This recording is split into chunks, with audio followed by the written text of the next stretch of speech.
Hi. Hello, Hi. everyone. Welcome to Saturday, another Q&A. We have some really good questions this time. And I'd like to start off with one we didn't get to finish last time from Idalina from Portugal. So she's asking about the habits of praying and keeping candles lit in some religions during the 40 days after a person passes over. And then she mentions also it was 40 days that Christ was with the apostles. Well, he fasted for 40 days in the desert at one point. And, I think Jonah was swallowed by the whale for 40 days. Noah, it rained 40 nights and days, So this number 40 is significant. It's a symbolic number of a gestation period because, like in humans, it's about 40 weeks before a woman can carry a child to full delivery.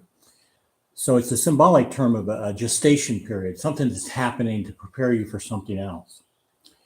But the part about that, at least that's the symbology of the 40 things, but actually 40 days with the death of the material body. Now in Greek cultures, they put candles. They used to have the body in the home and they would light candles and keep candles burning for 40 days.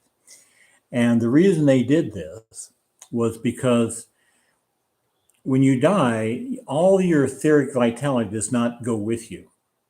The body still retains its own quite a good amount of etheric vitality, and there are black magicians who know how to take that off a dead body before it's completely dissolved and misuse it.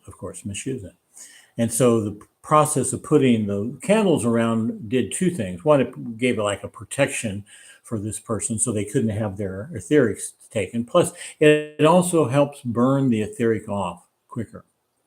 In case of cremation, it burns right off. In case of burial, it takes about 40 days to go off. So in the old traditions, they used to watch the body to protect it from this, as well as just a general observance of the transition of that person from their life to another world. Mm-hmm. Yes, Idalina. Yes, we have an etheric double, etheric vitality for the material body. So it takes about 40 days to decompose completely. About 40 days, to decompose our etheric double of the material body.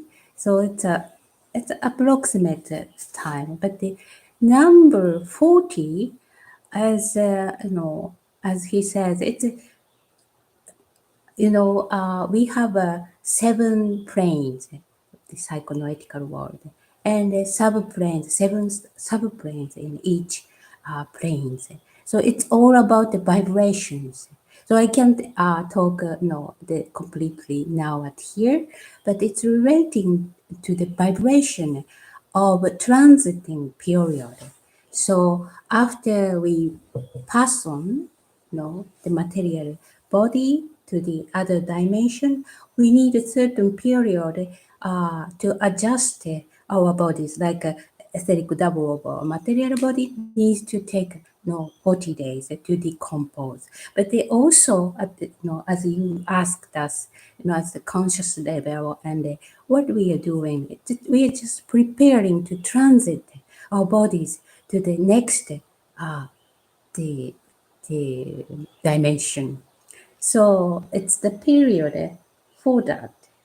And actually, in Buddhism in Japan, after people die, we celebrate, how can I say, do the ceremony every 7 days. And when it reached the 49th days, we do kind of big memorial ceremony because every 7 days, it's called, it says in Japan, in Buddhism, every 7 days, they are kind of determined which vibration world they will go every 7 days. And the final decision is done on 49th days. It says that way. So I believe it's much relating to the vibrations of each person's psychonautical body and where to go after passing our, after pass on our material body, and it's an important period for preparing to transit. Also, I should have mentioned that when a person passes over, if they've had a strong life, they're put in a state of sleep for about 40 days. And during that period is when you get the life review. So it seems to correspond to something. The person's in transition, but they're fully not established on the psychical plane yet. So after this 40 days of rest, they wake up to whatever degree on the psychical planes and continue living their same life, same name, all that. But not everyone can transit there in a safe way, like that way.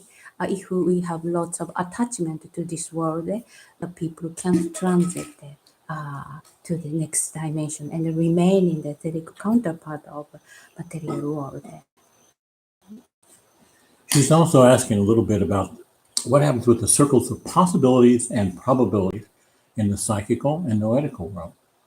Well, as you know, the circle of possibilities is a fixed thing. It can't be changed. You can't jump from one circle of possibilities to another. You have to pass through it. But there is this thing called the circle of probabilities, which has the ability to halt the development of a circle of possibilities. For example, a child is born, he gets to 7 years old, and he has an accident and he dies. So something has halted that circle of possibilities, which destined him, except for the karma, was destining him to go from a little child to adult to an old age. That's the complete circle of possibilities materially. But now they're on the other side. What happens when they're on the other side? Well, of course, the circle of possibilities is just a higher version of the circle of possibilities. So there's a number of possibilities for you in that world, in the psychic world. For example, in this world, one of the possibilities, the definite possibility is you're going to grow old. Your body's going to get bigger or older, and then it's going to pass over. In the psychical world, there's a growing too, but it's not in size, because the psychic world is a world of emotions. So what we have here is a maturing of your emotions that equates to the growth. It's similar to the growth, only it's a maturing. Now, what about the noetical? Noetical is same thing. It's not a body growing, but it's a understanding maturing. More and more understanding. Mm-hmm. Okay. Please visualize the sphere, and which has a central point in the middle. And then from this central point of the sphere, that's the origin of us. It's connecting to the source, to the unmanifested state. But we manifest from that point. And this is the spirit. Then the sphere itself, we travel making a circle like this. And one lifetime, including the psychonautical world, we complete the circle. And the next, we go this way. We just continuously reincarnate, like making a circle on the sphere as the soul self-awareness. So this is, this is our way. And the circle of possibility is just like in a day, we wake up, we prepare ourselves, we do our work, and then, we just work very hard, for example, in a day. And we just take a rest, and slowly, relax and go into sleep. And then next day comes. This is a pattern of waking up slowly, energized, and full activity, and slowing down and go to sleep. It's a cycle, right? Circle of one day. Likewise, we have a mm, whole year, spring, the flower and the all life start to, energize. And it becomes maximum at summertime, and it create fruit in the autumn. And in the winter time, slowly take a rest to the next spring. Likewise, when we look around, more all of our life activities are according to this cycle. Our human the cycle of our human being is also creates this kind of circle. And also our entire incarnation creates these kind of the beautiful circles to complete our mission. This is the circle of possibility.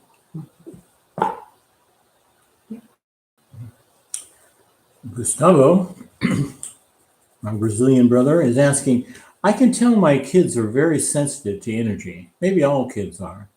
I feel like I want to surround them in a double six-pointed star. But I remember this may be against their will. Are there more protective designs we may use for our children? Well, remember, your children have been entrusted to you by God. It's not like some stranger off the street and you're overriding their free will. They have been entrusted is to protect them. So you're quite capably can put a double six-pointed star on them if you want. A shell of light's really one of the better things because what are they being sensitive to? What they're being sensitive to is the vibrations coming from the earth plane, and the egg-shaped oval of light really protects them from that. So it's totally safe to put that around them, and I would suggest you. But Daskalos, it depends on the situation. I came to Daskalos, I didn't ask him to do it, but he put a six-pointed star on me. Okay, that's because I was there because I wanted to know. He didn't just pick somebody off the street that didn't care about this and put a six-pointed star on. So it has something else to do with the relationship to the whole thing. And in your case, your children are under your protection. They'll stay under your protection. And at age 7, they're going to start drifting away. And till the age 14, they'll keep drifting away. And at age 14 is usually what they call the troubled teen years or whatever. And that's because that entity is pulling out the psychical shell of his parents and establishing his own. And this is so important. They have to get the sense of self. A 7-year-old does not have much sense of self. He answers to a name. He knows he likes this and doesn't like that kind of stuff. But it's very, very limited. So in this case, please protect your children. 6-pointed star, cross, and 5-pointed star, all kind of symbols are in us already. So creating this symbol is to energize this power. So as he says, the 6-pointed star plus double 6-pointed star with cross, it's okay to create for someone, energize the symbol in them already. But 5-pointed star, it says to create 5-pointed star to someone as a little bit interfering their development of their personality. It's relating to their personality. 5-pointed star is relating to their personality. So, but it's still okay. It's not harm at all. But I would like to suggest you to create a light shield, eggshell oval. Fill your children with etheric vitality, a luminous one, super luminous one, and expand it around their body. And the entire space where you live, wherever you go, that works a lot, especially in this dimension. That works a lot. So please try light shield protection after filling their body with etheric vitality, luminous one. Then nothing negative can come close to you and your children. And I also like to suggest you to to create a 5-pointed star symbol with your children, with your child, enjoying and joyfully. Then we can share a beautiful principle together, from their childhood. If they want, against their will, we should not give anything to them. But if you like, it was fun. When I raised my child, we were enjoying, totally enjoy to create the symbols around. So we can share this beautiful teaching even between among the parents and the children. And so when we are advanced, after training hard, then we can create a protective angel to your children or your loved one. It's it's when we get very advanced, we can create a protective angel to them and stay with them, to look over them and guard them. We will practice later. David asks, my question is related to sharing spiritual experiences, goals, and intentions with others. I've been hearing more and more that sharing spiritual experience is not ideal. Some have said that in magic, particularly with active ritual, that speaking about your work actually takes the charge right out of it and reduces its ability to manifest. Do you know if this is true? I feel like it is indeed the case that it would be a key factor that many people are overlooking. But since I have a lot of experiences that I enjoy sharing with people close to me, I'm concerned I'm shooting myself in the foot by doing so.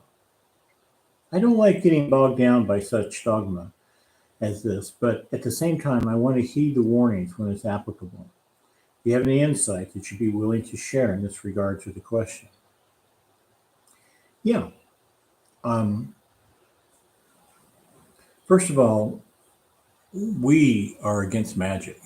Magic is not the way to go because it produces stuff that people don't realize what they're tapping into and what the influence is. So we don't do magical rituals. We're here for complete psychonoetic development, which means the purification, the cleaning of our heart and our mind, so we, as the self-awareness, can be assimilated with the inner self. That's it.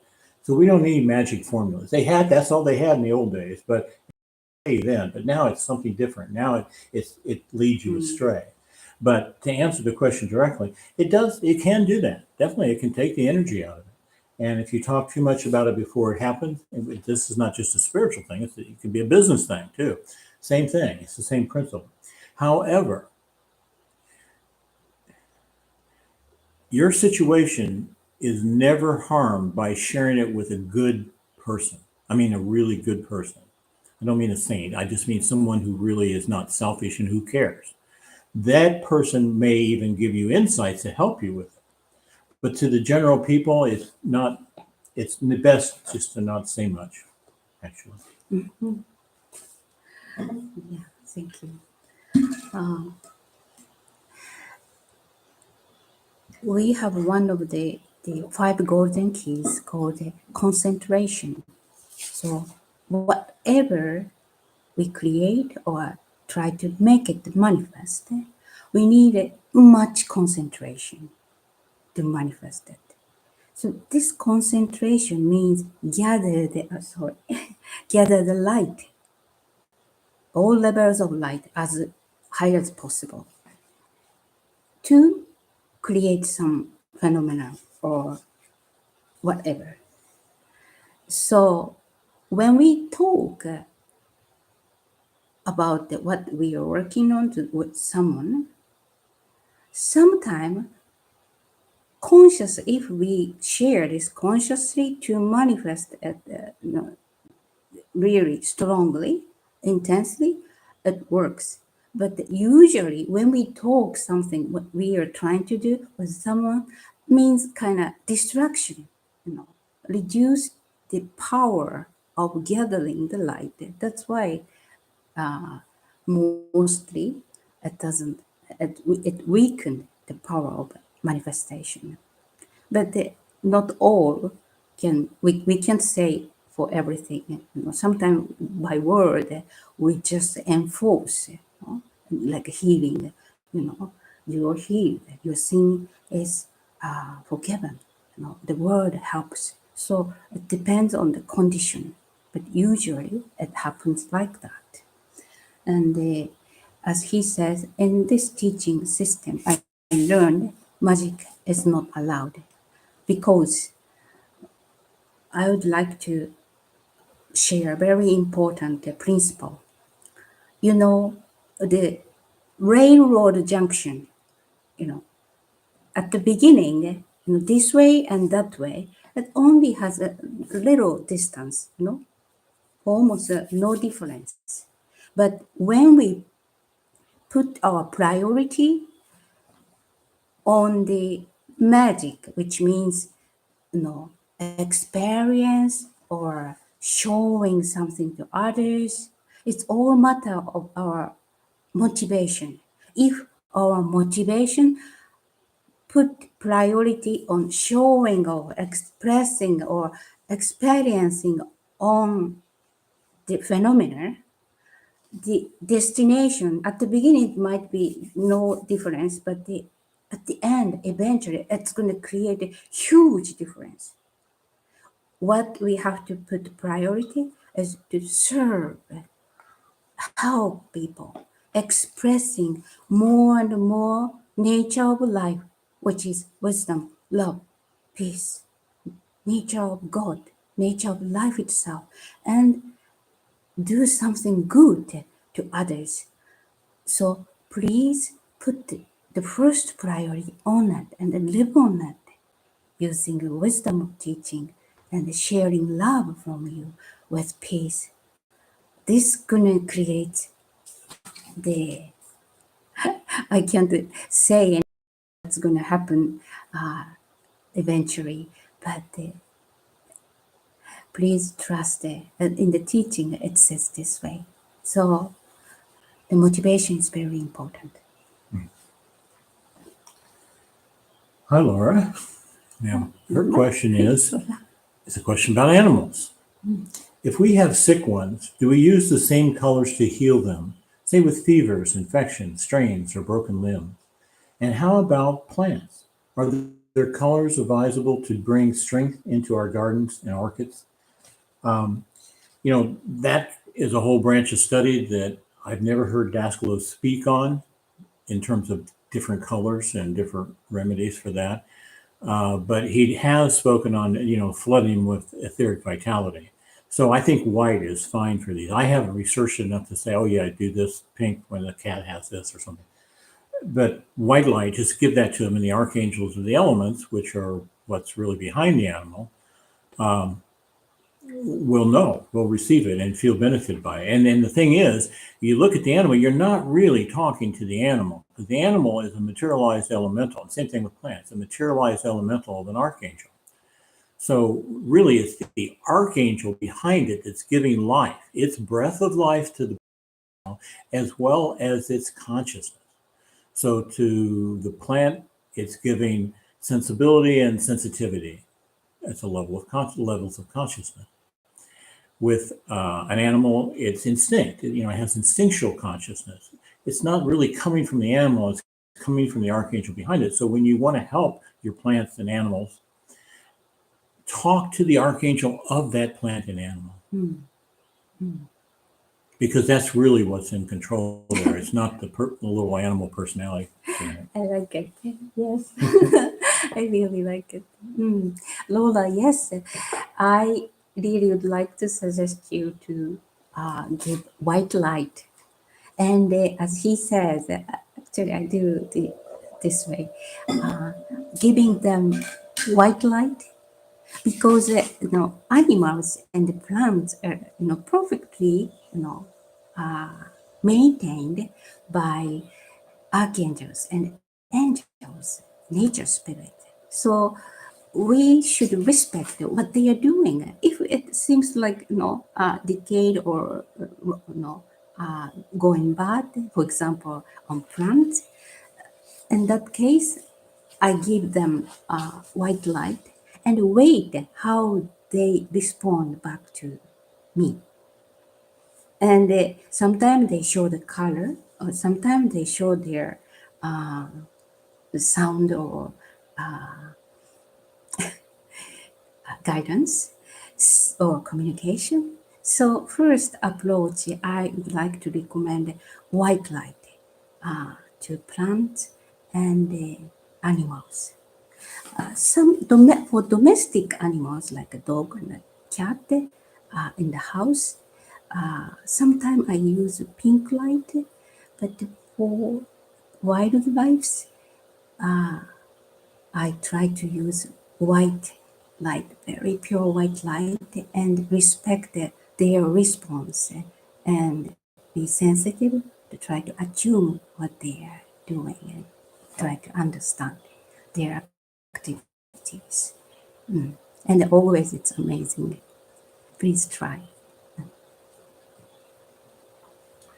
Keith is asking, hi, dear friends. I have a question about how much we ought to share with others about the system for the research of truth. I find myself desiring often to share what I'm learning with others, but am aware or wary of my own egoism at this point and my own limited understanding.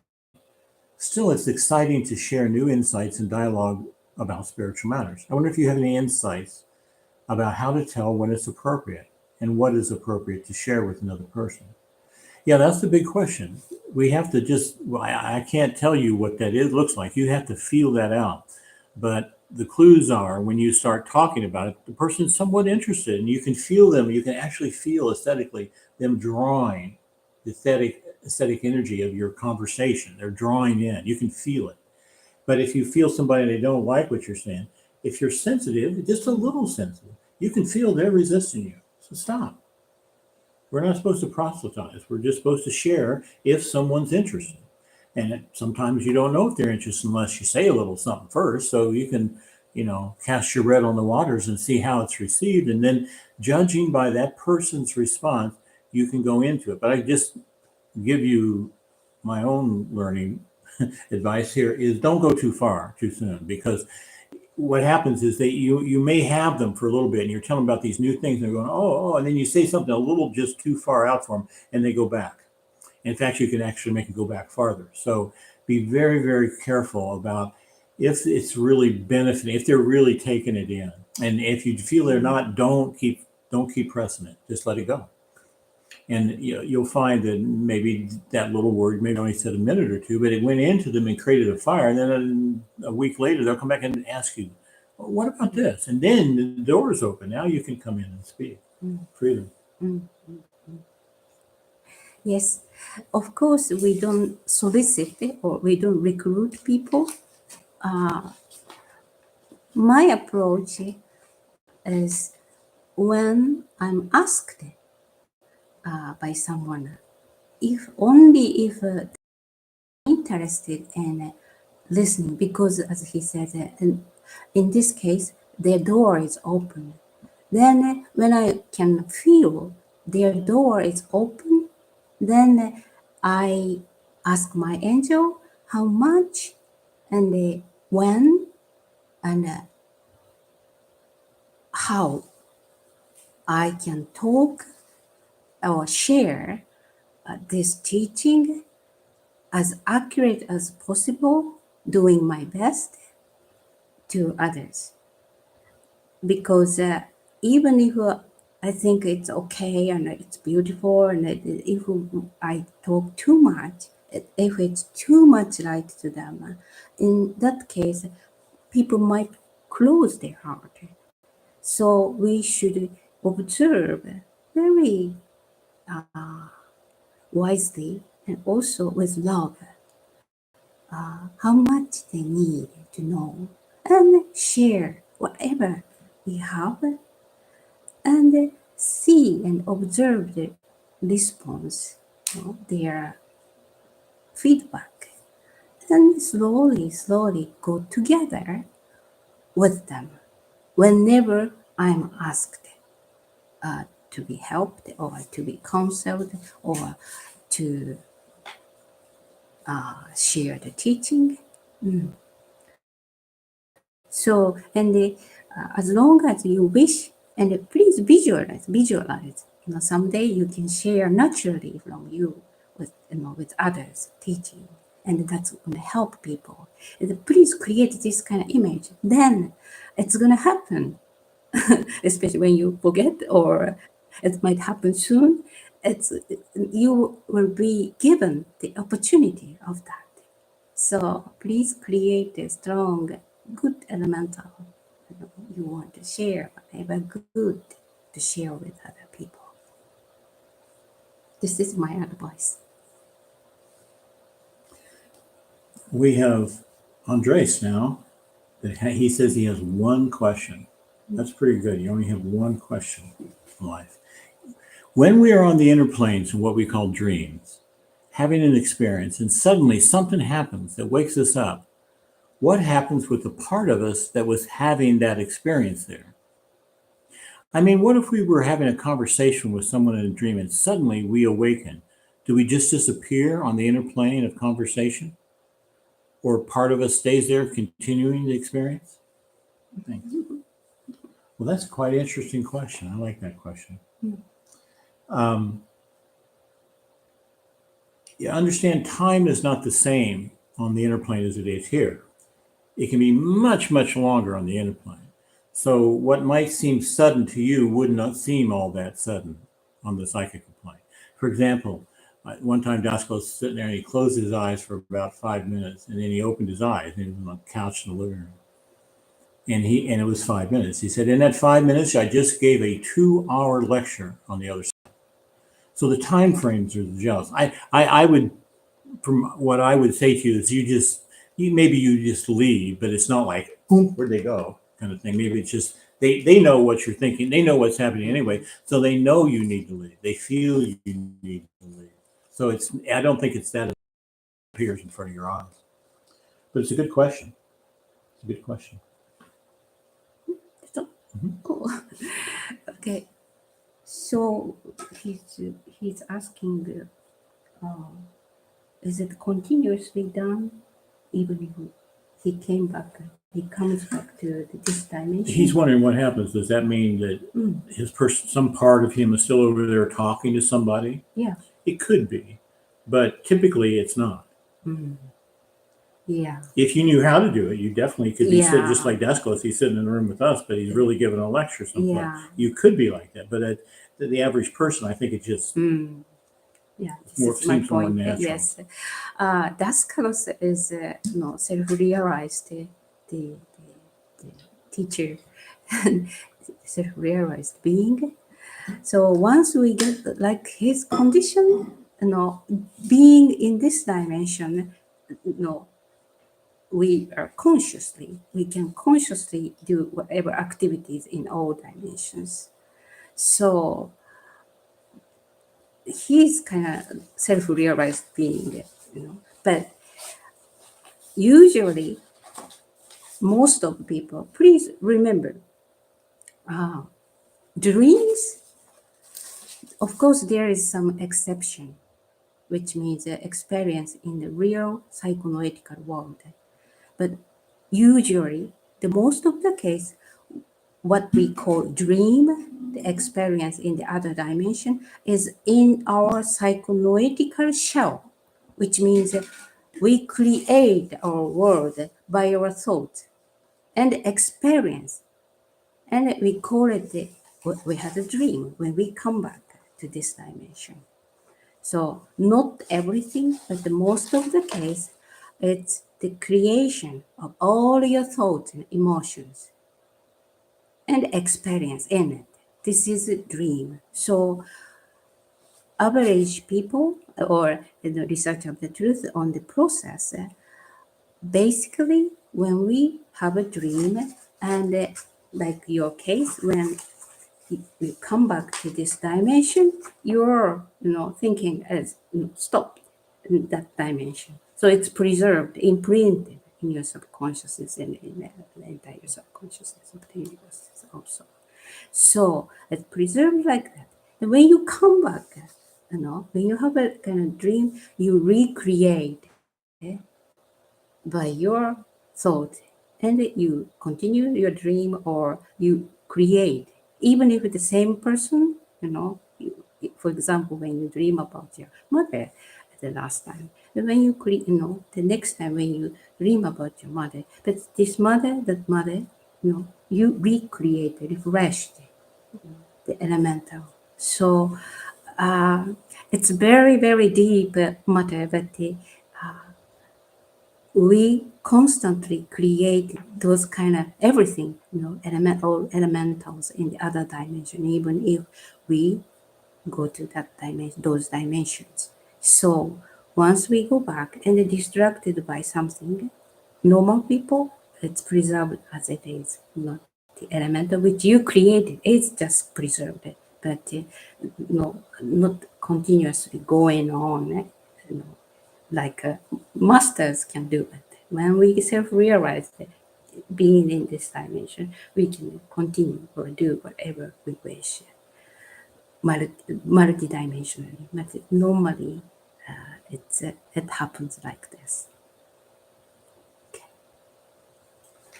Eric asks, I've been thinking about karmic debt and how it may work. Can we gain information in this life about what may have happened in a past life as an explanation to why we're going through what we're going through now? For example, if I caused harm to a person in a past life that caused their parents much grief, is that why I now have a child who's in poor health and causing me to suffer? Is my daughter experiencing these most challenging times now because she may have caused pain similar to others herself, possibly suicide, or to others in a past life? As you know, she has a lot of problems regarding her head and past brain cancer, and now has chronic headaches and migraines. I struggle to understand why we continue to experience these most trying times. Let me go back to the first part of the question about can we gain information on something that happened in the past life that's now affecting this present life? You could. Dasco says don't try, don't do that. You don't look in the past for that because in most of the cases, it's absolutely unnecessary to go looking into the past because whatever is in the past is manifesting, it's working its way out now. So these issues you're talking about, the suffering with your child and the parent feelings grief over them and all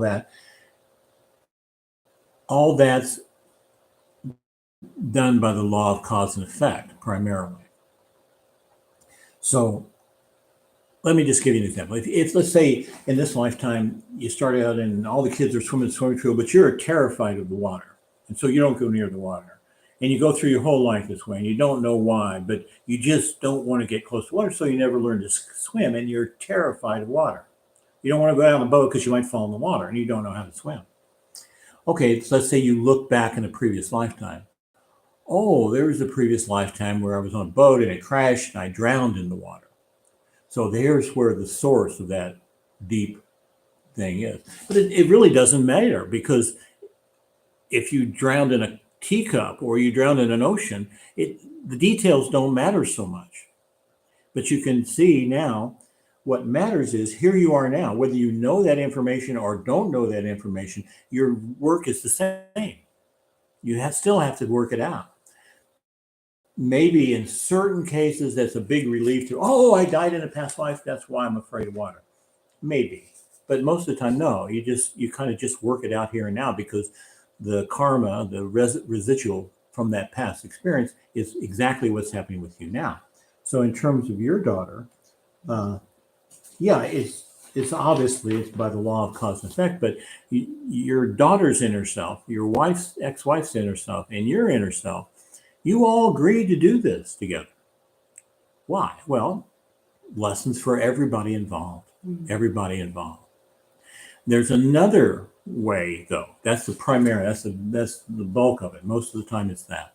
There can be cases where a person is voluntarily taking on the karma of others. Like your daughter could be taking on the karma. It's not likely. It's most likely cause and effect, exactly what you're talking about. But it could be that. And it is that in some cases. And then there's a third case when there's a lot of karma. somebody has a lot of karma. And you, wow, that person's, wow, look at their suffering. They really must have been a bad person in a previous life. You can't do that because there's another level too. Not only is it maybe they're carrying it for somebody else or helping carry some of the karma for other people, but they also could be going under an initiation. And those initiations are really, I mean, if you look at them from the outside, they look the same as just you got bad karma. But we all have to go through these certain initiations. That's what it's used to say. We all have to pass through the desert of dry times. Moses did. That's a symbol. He went out in the desert. There wasn't anything there for him. He runs around, blah, blah, blah. He meets 7 daughters. He marries the eldest daughter. Those daughters are the chakra. So he marries the highest chakra. It's all symbolic. But we too have to go through lean times where we don't get that. Christ, when he had his disciples, he said, okay, if you're going to follow me, don't bring shoes, don't bring a purse, don't bring food. So they just had to go out and trust on that. And of course, when he's about ready to leave, he says, okay, now you can carry a purse and shoes and a dagger. So it's a testing time that we have to go through. And sometimes it just looks like we got bad karma, but sometimes it's really it's always such an important test because it's done by the law of cause and effect. So you need to get the right answer for that test, but sometimes it's an initiation. First of all, Eric, thank you for trusting us, and thank you for sharing your struggle with all of us. Not all phenomena is caused by karma or reaping past bad behavior or negative experiences. Sometimes very advanced spirit, very advanced personality, they are born with handicapped or with serious illness to give teaching or learning opportunity to people around the person. So we can't say, oh, she's suffering this and that. That's why she did, maybe, as you said, she did same thing to other people. She harmed. No, please release those kind of, strong elemental, especially to your daughter. Once our self-awareness and self-consciousness is developed naturally using super sense, through super sense, we can tell and know, understand, probably this is from that and that. We will be able to know and understand the reason and the mechanism of it. But until then, please remember the Christ word. The phenomena are given as the very opportunity after calculating all our past karmas, all the combination of the spirit souls, the personalities. And it happens now and here. So we are given in other words, we are given the best opportunity to cleanse all past. It's the calculated and balanced, perfect divine law, and we are given. So what we need to focus is this present moment. Whatever happened, we do our best, showing again. I'm sorry, repeating same word: divine nature, love, wisdom, peace, and do our best. This is the best way to cleanse all past things. And if we keep looking back and try to dig what happened or from other people, and asking some counselor, this happened before, that's why it happened, and focusing on that karma itself, then, for example, like your daughter's case, please release. No, I know how much you have been, working on this matter, but at the same time, please create a strong elemental. Your daughter is completely healthy, strong, and happy, smiling. You are happy. Your wife is happy. All your families are happy, smiling around her. This is gonna, if you visualize it sincerely, if you create this type of thought, because it's necessity for you, necessary for you to manifest, right? Please put your time and effort, energy to create this elemental for your daughter and release it as the message from you to archangels, to the universe, to God, and wait what's going to happen. This is all my advice from my heart. We both make a prayer for your daughter.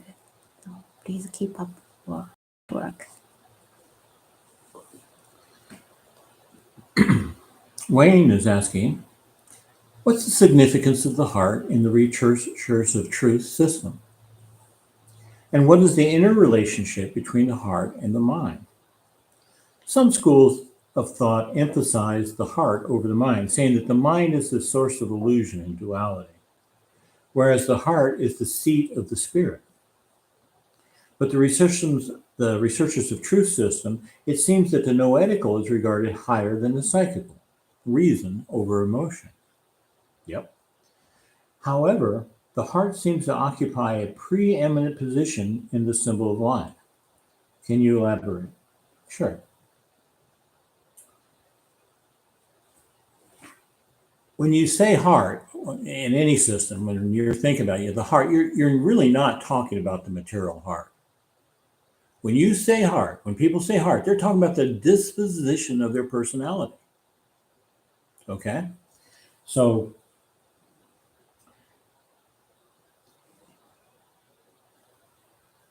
you'll notice Dasko says right thinking. Oh, you got to do right thinking. Well, right thinking includes the heart. Reason includes the heart. But just to let your heart run wild with emotion and just follow whatever emotion desire comes about is not the right way. You need the reason as a guide, as a steering thing. The emotion is like a power. So it needs a guide, it needs a governor to guide that. So you don't want to just do it. And some lady, when Daskalos was giving this teaching, some lady in the class, oh, Daskale, I follow my heart. I like to follow my heart. That's the best way. He says, if you follow reason, your heart will be the first one to thank you. Because if we don't have reason, those desires, they may seem innocent and harmless and fun or whatever, but they can, what seems to be opportunities turn into temptation. So it could be a temptation. And without reason, you're not going to know that. If you don't analyze and say, oh, why am I really wanting to do this? What's the outcome of it? How much trouble and time and money is it going to cost me to fulfill that desire? That's thinking with the heart. That's right thinking. So you got your heart and your mind there together. Now, on the symbol of life, yes, the heart center is very, very powerful, very important center, because it's the center of what? Consciousness and self-awareness. The solar plexus and other centers are just consciousness. The head center is self-awareness. Now, when somebody says, hey, you, what do most people do? They go, me? They don't point to their head. They point to their heart because it's the center of self-awareness. So, but the question is, the real question is in our heart center, who's the master? Who should be the master? But who is the master? Well, of course, Christ's Logos and the Holy Spirit should be the master. The Holy Spirit's there. It's not letting your negative emotions influence its work. It's making your heart beat just boom, boom, boom, never misses a beat. No matter how angry or how off you are, your heart's still there. So the Holy Spirit's in your heart, causing your heart to beat. And also Christ is in your heart. And he should be the master. But we've allowed our heart to become corrupted. Our heart is the center. It's a church, according to St. John. And a church has congregation. So what we need to do is, what's in our heart? Do we still get angry? Feel jealousy sometimes? Have the desire to take revenge when someone does something against our wishes? We have to analyze this and purify this. And this is where Daskalo says, in the heart center, you have to separate the consciousness from the self-awareness. And when you do, it's an amazing thing. And it's not really that hard. You just have to learn to center yourself there and not put energy into thoughts and emotions and images. And what's left? Stop thinking. What's left? So the heart is extremely important. We're going to talk a lot about it in our, I think I've talked too much.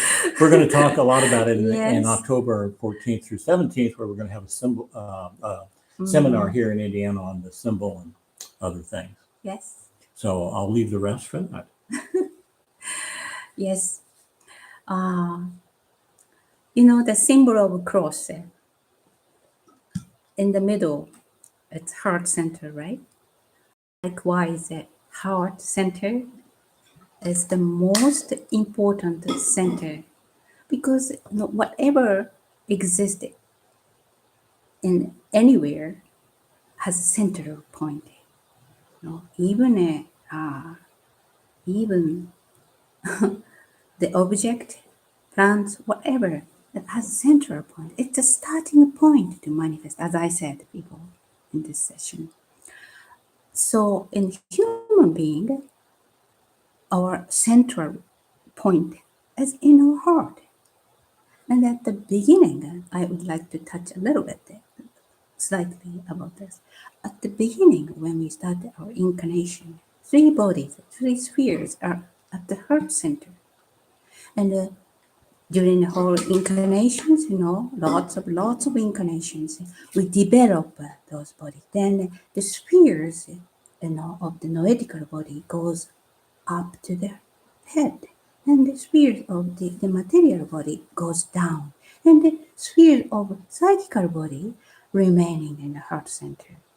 But originally, those 3 are in one from the central point, manifest, and we do our effort to reshape it in a perfect shape. And once it's done, which means that self-realization, then all spheres go back into the source through the heart center. When I speak slightly about this mechanism, it's like this. So the heart center is the most important center. And the teaching clearly says this way: the most dangerous condition is the too highly developed noetical body without following a psychical body, which means we need love. We need to cultivate the nature of love together with our self-consciousness. So this is a deep teaching, as he says. Let's study in October. And on the symbol of life, the sun is called noetic sun, which contains all levels of sun. Noetic sun. Okay. Linda says, I have a strange question. I'll try not to give a strange answer. In one of Daskalos's books or recording, I can't remember which one, he says that staring at your eyes in a mirror is a dangerous thing. This isn't something I do anyway, but I've always wondered why he said that. Why is it so dangerous? Is it something to do with egoism? Is egoism strengthened by that, or is something else going on? Yeah, it can be egotism. You can strengthen your own egoism. And when you're looking in there, you'll watch, it's like the energy, it's the etheric starts to get really concentrated. And it's just not a good thing. Also because while looking in there are other entities that try to get us to attend to them, to feed them with our attention. That's why it's not so good to go around mediums, because they have entities that are trying to get your attentions too. So looking in the mirror, you could actually see, and I have cases where people have seen real horrific demons by looking at their own face in the mirror. So don't do it. He said it's dangerous. It is dangerous. It opens the door up. You can be influenced by it. You might think it's something great's happening because something is unusual, right? So you might think that's something good and go into it, but it's not. It's dangerous. It's not necessary. And you can also build up your own egotism too by thinking you're tapping into higher energies or something like that. But there was one time when Dasclos told me to go look at myself in the mirror. And he had been, this is totally a different subject, but he had been talking about our past lives together and speaking in different languages and everything. And then he promised me, he said, if you go and look in a mirror, you'll see your face from that past life, which was about 550 years old. Now, you might think I would just have run out of the room to go look in the mirror, but I didn't. I was kind of afraid to do it. This was a really long time ago. I was kind of afraid to do it. And it took me about 2 weeks to get the nerve out because first of all, I was afraid I wouldn't see anything, and then I wouldn't, I would be disappointed and disappoint him or something like that. But also, I just felt a trepidation about it. So I finally get my nerve up to go look in there, and yeah, I saw my face, but then I jumped back. I mean, it totally blew me away. I jumped back, not because it was my face, but because of what I was wearing. And I knew about these people, but I had no idea what they wore. So it was the outfit I was in that was most phenomenal. But yeah, don't look in the mirror. That's not a good idea. Please. In his case, he was totally guided and protected. It's definitely all right. But I think it's probably, it says in the lecture about the center of the third eye and the exercise about this center. I understand that, in this teaching, the scholars teaches us not to concentrate on our material organs and bodies too much because our work is etheric counterpart. And if we concentrate on our material body too much, excessively, that's going to harm our nerves and the entire material body system because it's created and maintained by the Holy Spirit and archangels. So we should not interfere to give too much stress, like our heart center or like but we should concentrate on the certain point of the etheric counterpart of the certain etheric counterpart of the material body to do the exercise. So we should not miss the appropriate spot following the guidance, you mean the instruction. So watching too much, the mirror, that might harm the body, and we focus on our material body unnecessary part. So to avoid this kind of counter effect by concentrating on an unnecessary spot, the scholar said, and try not to harm the body or nerve systems. That's why he mentioned not to watch the mirror too much. Of course, including raising our egotism part. In all levels, it doesn't help us. But what helps us is a proper instruction and concentrate on right spot to do the exercising. But what I mean is etheric counterpart, not on our material body. What we can concentrate, where we can concentrate on is a solar plexus. We can concentrate on the solar plexus center, but not on the material heart our eyes. But we, in the exercise of the center of the uh, center of the third eye, we should focus on the root of the nose and the middle of the brain, the etheric counterpart of our brain, but the etheric counterpart. So we should be careful.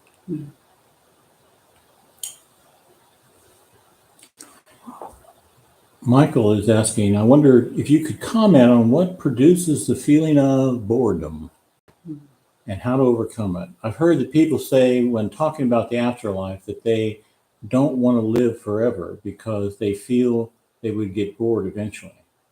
I'm guessing boredom only exists in the worlds of duality as a result of a feeling of unsatisfaction or not fulfilling worldly desires. Yeah, it's only in the worlds of duality, material, noetical, but it gets less and less as you go up.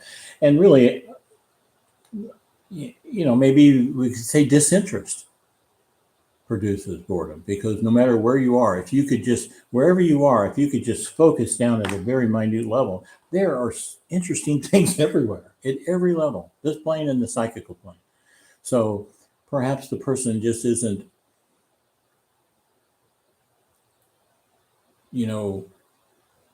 reaching a level of interest. It just, it's like a disinterest. Dasko says, disinterest or apathy is really worse than bad things because you don't even know you've got this issue going on. So it's about interest. I would say it comes from a lack of interest in whatever life, their reality, themselves. I mean, because you could be in a completely black room. I mean, yogis do this. They're in a completely black thing, and man, they're in another whole reality, and they are more interested in that reality than they are of the material reality. And it's always that way. When you come back from the psychical plane, the material reality doesn't seem that special once you've been to the other side.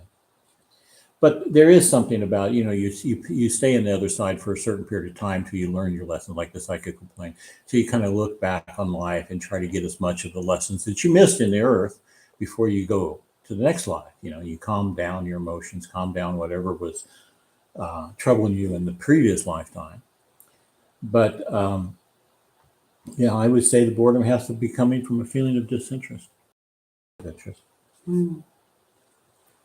I also feel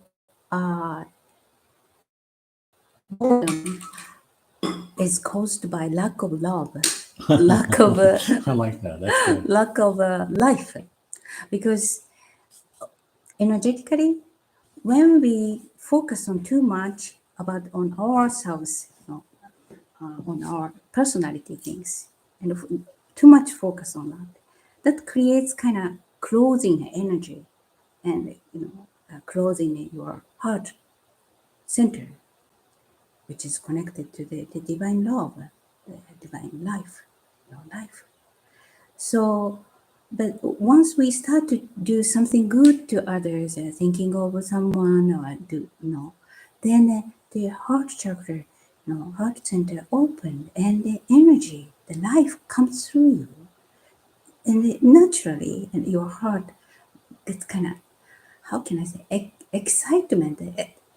I don't know, joy, feel joy, and kind of cheerful vibration, because all the universes are maintained these kind of vibrations which never gives us boredom, or constantly, even if the material things, the small material thing is atom is moving, it's all excitement. So sometimes, not always, when we think, when we become too selfish or self-centered, then we can see how it's going on, the other people or other world, and deep inside of ourselves. And so please open up yourself, then the bonus will be disappear. This is my opinion.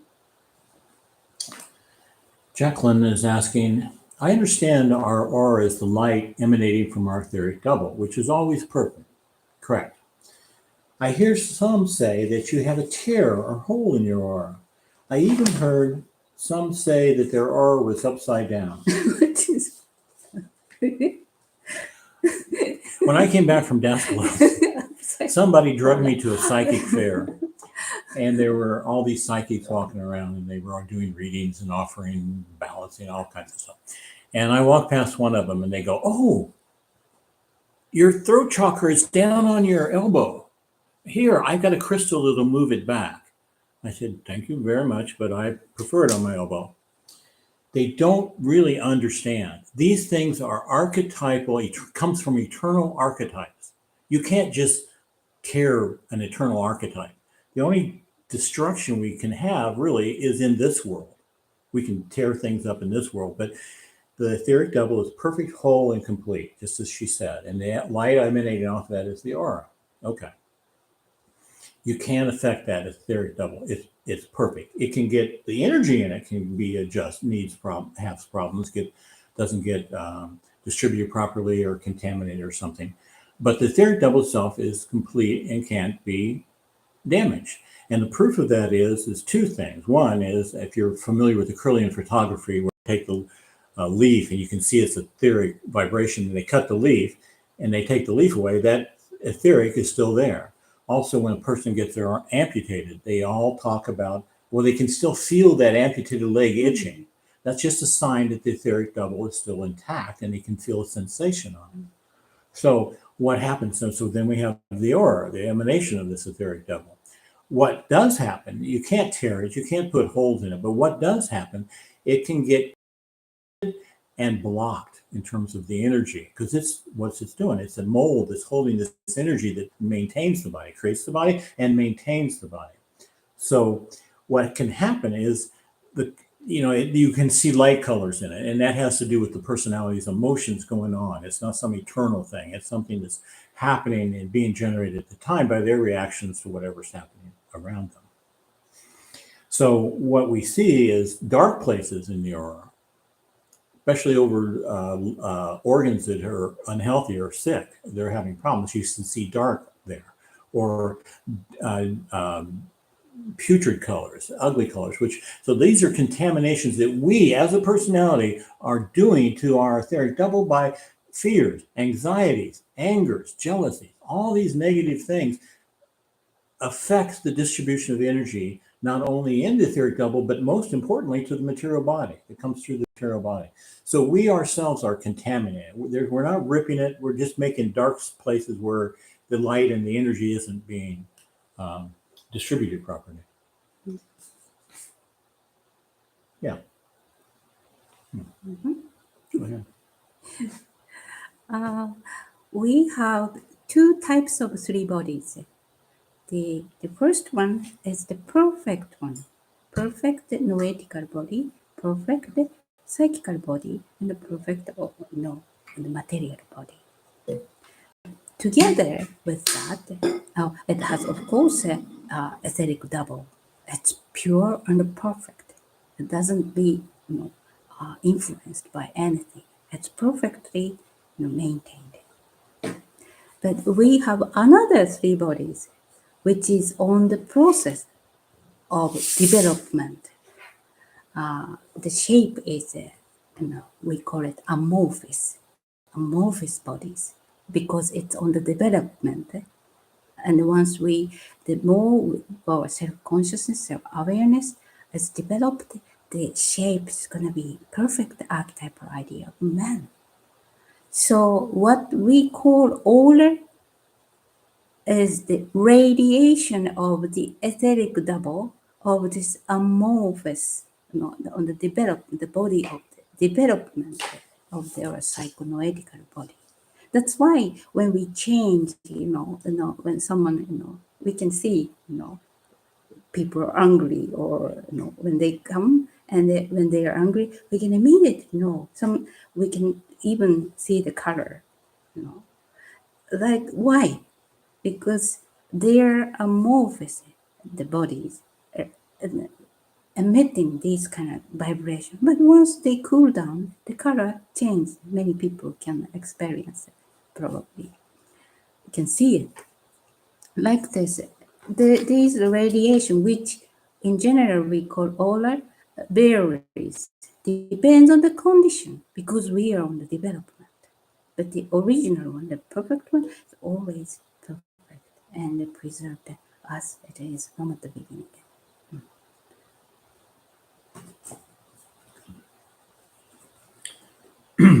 Bruce is asking, what are the core causes of anger in the Researchers of Truth model?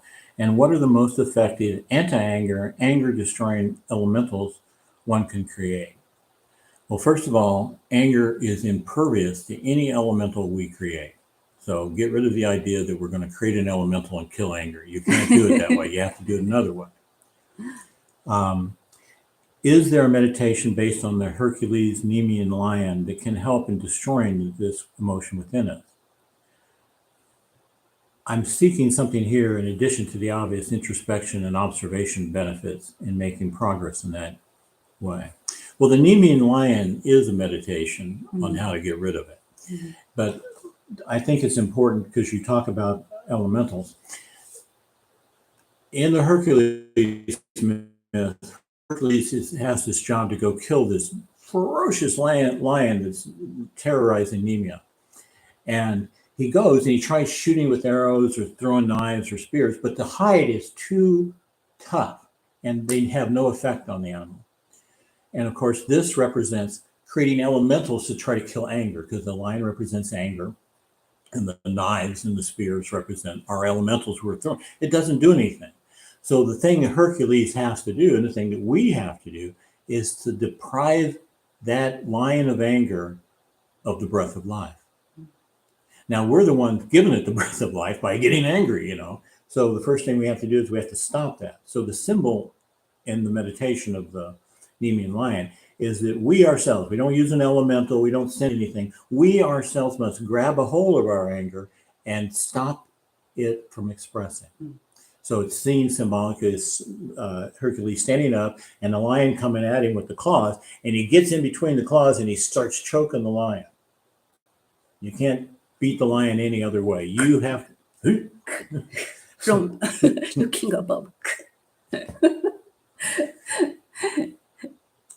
So we have to be the ones to take it on. And basically, what's the difference? Here's the big question. What's the difference between stuffing your anger and suffocating your anger? It's a big difference.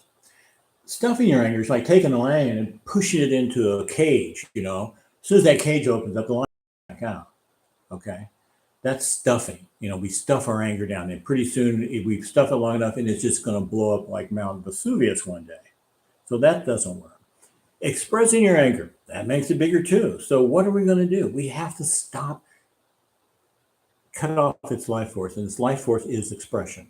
In this case, the breath is how the lion is expressing itself. So you stop its ability to be energized, and that is the way to kill it.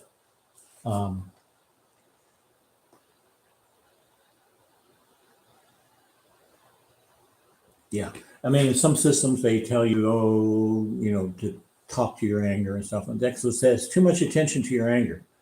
Just do not let it express. Which means, like, if you're in the middle of a conversation, somebody makes you mad, and you say, "Well, you're just about." You have to stop that response in mid-sentence. Don't finish these thoughts. Don't finish the sentences, and that's suffocating. Aki-san? Yeah, that's why it's very intense and strong, our anger. That's why we have to do it as our first work of the Hercules work. And once we create anger, of course, as we know, once we create whatever, we can't kill, but we kill the force, power in it. So we can't kill the anger itself, but we kill, terminate. That's why we suffocate the lion. So we don't give any life force in it and kill the force in it and let it go. But not only one time, we repeatedly do again and again.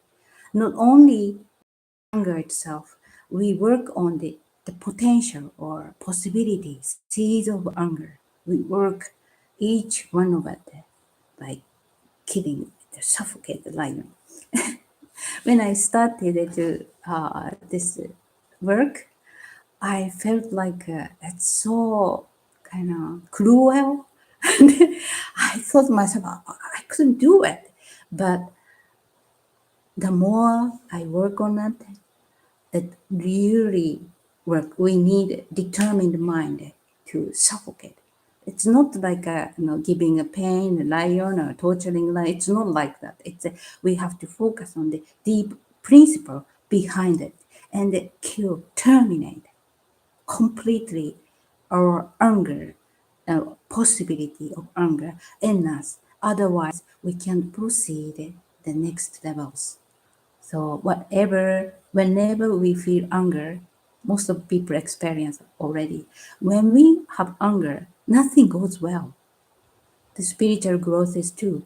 That's why we have to work on the anger first. And we can't use the technique or other way of thinking to calm down the anger. No, it comes up eventually. So we have to kill the force of it. This is our work. Anthony is asking, I have one question and curious to know if the Buddha knew about Jesus, why hasn't it spread more from them, like from the Dalai Lama? That's the first part of the question. Yeah, well, I can give you my opinion that I've seen most religion things. They don't want to talk about anybody else. Now, I don't even think Dalai Lama used the word Jesus. What Daskalis reports is that the Buddha's loving and most devoted disciple, Ananda, who had a photographic memory, said, "Are you God?" And Daskalis reports he said, "No, I'm not God. But in 500 years, God will come in the flesh himself. I have shown you a way. He will complete the way." Now, these are what Daskalis says. Now, I've not been able to find that by researching it out, but I remember back in 1984, I saw somebody reading a Buddhist scripture that talked about the God coming. I heard this guy read it. I can't tell you what sutra it was or anything like that, and I have not been able to find it. But that's a good question. I don't know. Perhaps they want to just keep you focused on the Buddha's way and not what came after. Pretty much like the Jews when they, oh no, Moses is a great guy and we're going to get him a Messiah, but Christ, you're not it. They didn't want to accept him as the thing for obvious reasons. And the next question is that the current general Buddhist religion doesn't talk about angels. Oh, but they do. They talk about angels, but they don't depict them like Christianity. Christianity depicts them with wings, right? And Daskalis said they don't have wings. They have light emanations coming from their shoulders. But Buddhism came out of Hinduism, so Hinduism has them too. But they're called deities, and they are not quite depicted like ours. Mm-hmm. But here's I think you can maybe see this. I don't know. There's Buddha. This is a reproduction we have here, but it's of a fresco painted in 1500s. Yeah. There we go. Okay. So anyway, they're accompanied by all these beings around them. Now you'll notice these guys are playing drums and singing and being happy. And that's because they're called Gandharvas. They're angels, but they're Gandharvas. They're celestial musicians. They entertain and make music. Also, let me show you this one too.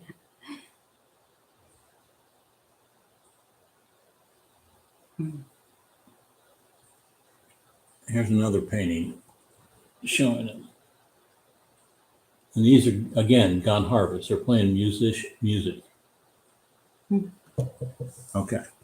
Well, they have others too. They have another one called Lokapala, which is the guardian of the world. Loka means world, Pala means guardian. So Lokapala, this is the guardian of the world. But they also have a thing called Dharma Palas. And each person gets this Dharma Pala assigned to them as a guardian. So this is our guardian angel. This is their teaching. They have a different dress, different names, and all that, but it's the same being. So they do have it. It's just that they don't depict them with wings, and they don't really talk too much about them. That's true. I do agree. Yes, we do have angels in the Buddhism. At least the Buddhism in Japan, it's originally from India. So in Hindu, it's called Deva in English, Deva, Deva, but and Sanskrit, Deva. But in Japan, it's called, in Buddhism, it's called Ten. Ten means heaven. But we call the name and adding the word ten, which means angels. We call it the ten. Ten means we use the same letter, Chinese letter, for the angels. So we do have angels, but the appearance is quite different, and a little bit the principle is treated different way. So it's not exactly same, but we do have angels. And back to your question,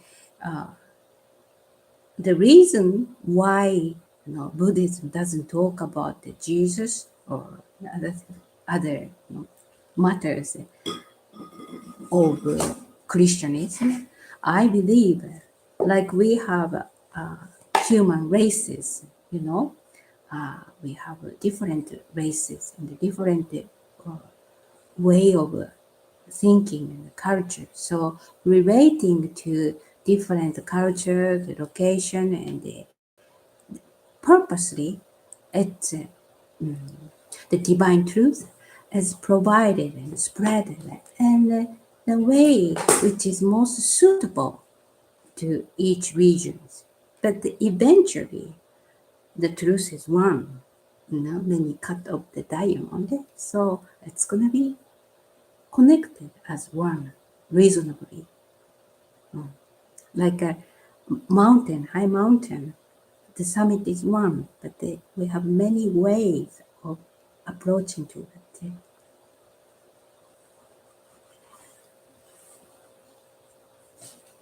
Okay, our last question here is, most people with NDEs, near-death experiences, report that they were not only accurately aware of leaving the material body and the material plane, but they also experienced a different supernatural realm, often with divine contact.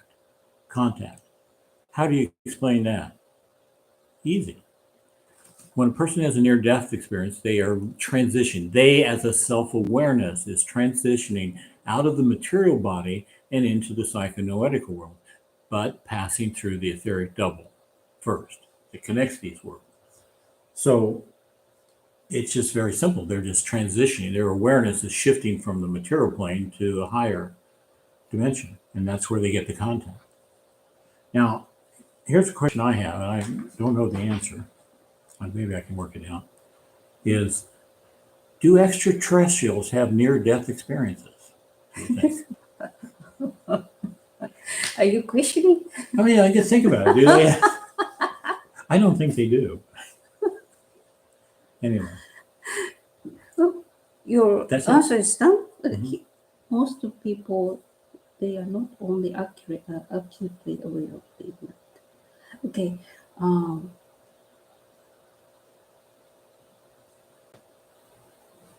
Yes. Near-death experience and real death experience. Real death means real material body death experience is different. The near-death experience is purposely provided for human being to know, oh, we are not just material bodies. Now, after passing on what we call material death, nothing or nothingness or whatever. Near the people who experience near death experience, NDE, will come back, designed to come back about their experiences. So in the world, of course, there are slight differences, but mostly they just pass through the tunnel of the light, or passing over the river, or the flowers are blooming. They just bring kind of similar experiences, not exactly same, because they have to give us in the normal human being the information what's going to happen afterward. But they are, again, they are designed to come back, so their silver cord is not cut off, so they need to come back to bring the information to us. But when we really pass on, most of people, we sleep, and when we awake, then in the proper psychoanalytical world, we wake up and continue our life. So NDE and the real death, physical death experience is different. Let's remember that. Yeah. Okay. Well, it's been nice almost seeing you, but you can see us. But we hope we can come in October, because we really want to start this back up now that the United States has dropped the COVID passport and test thing to get into the country. We want to open it back up and start having seminars again. So the first one's going to be in October, and it's going to be a really interesting one, because we're going to start with the first descent of the human being coming to Earth, and then through the series of incarnations after that on Lemuria, Atlantis, Egypt, and into the symbol of life teaching. So it's going to be like a really big picture thing, a really big picture. Expand. Yeah. So thanks for coming today, and see you next time. Thank you for joining us.